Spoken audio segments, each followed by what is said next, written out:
Hello again, and welcome back to Baldur's Gate 3 with Platex here. This is Tactician difficulty. I'm in the cave just outside the grove that actually connects to the grove from other entrances here.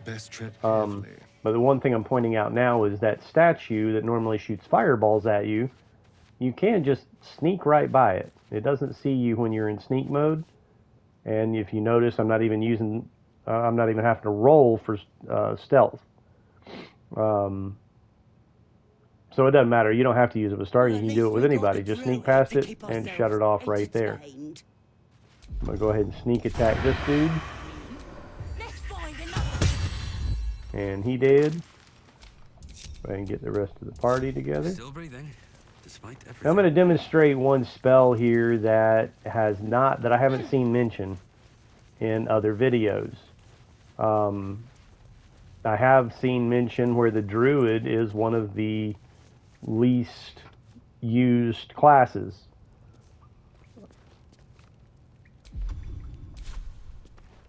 Alright, hang on now. Let me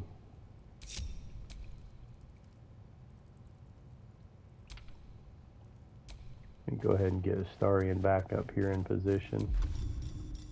Very, very quiet. Let's move.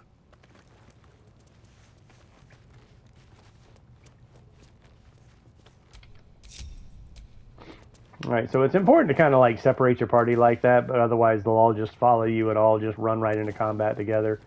But what I'm doing is I'm going to use Spike Growth here. One of the best crowd control spells in the game, because it does not burst into flames when touched by a candle. And as you can see, not only did it reduce the movement speed, but it also damaged them as they moved through it. So he died trying to run up to me. I'm surprised he didn't throw the acid vial. He's got an acid vial. I'm amazed he did not throw it. But basically now all I got to do is run around the corner here. So I'm out of sight. Need to act fast. Stay out of sight. Moving.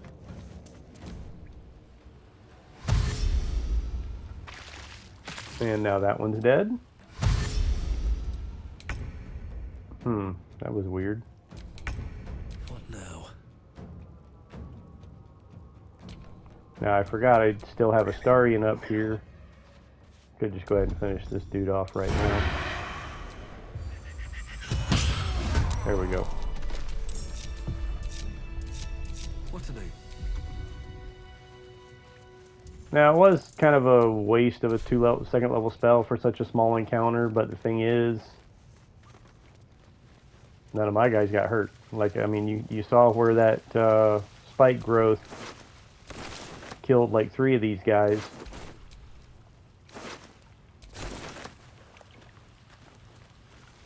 Well, 2 of them.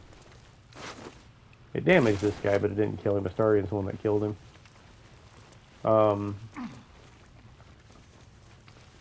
But at least you saw it in action where, you know, it reduced their movement speed, damaged them. And now one other thing I'm going to show you here is, I've shown it in other videos. No time to rest.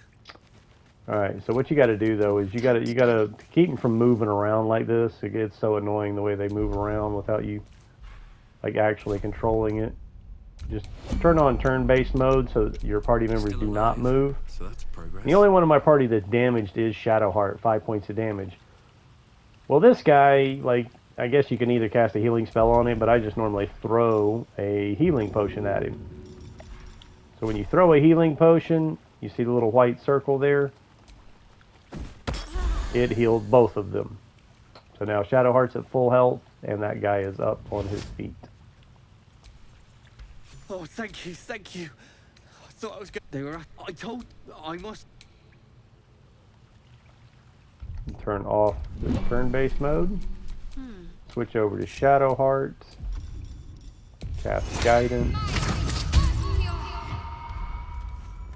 The reason I'm separating her is because of this down here. If you jump from this side right over here, you only take 1 point of damage, but you can land close enough to shut that off before those totems fire at you.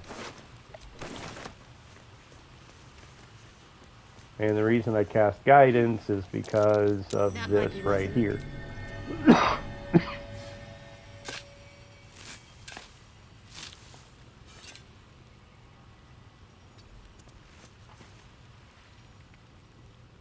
Come on, man. Go. Have a lot on my mind and, well, in it. Now there was a chest up here.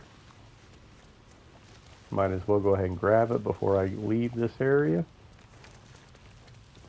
And I don't think I looted him either.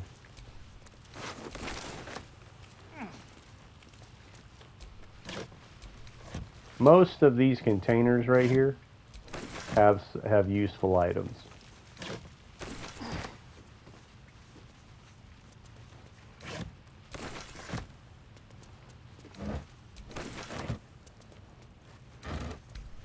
What's in here?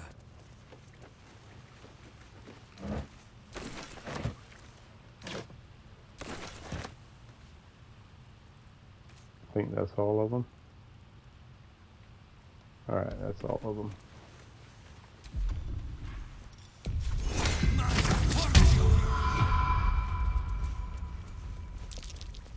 Trap. Be cautious.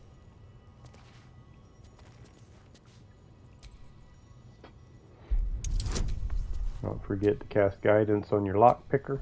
Now, Starian's got so many bonuses, like the only way you're going to fail is if you roll a 1, but believe me when I tell you, it happens like enough to realize that, okay, the die rolls are not random, I'm sorry.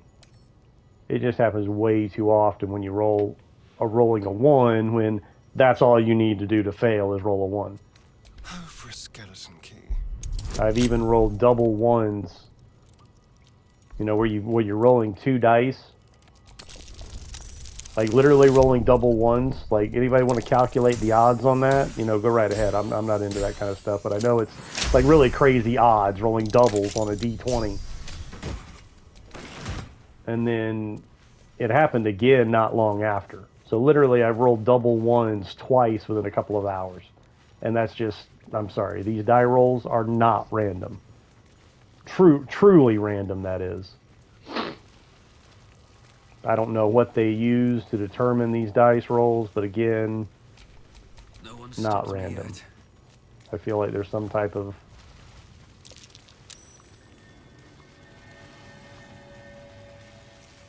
Well, I don't know what it is. Anyway, it's just, it is what it is.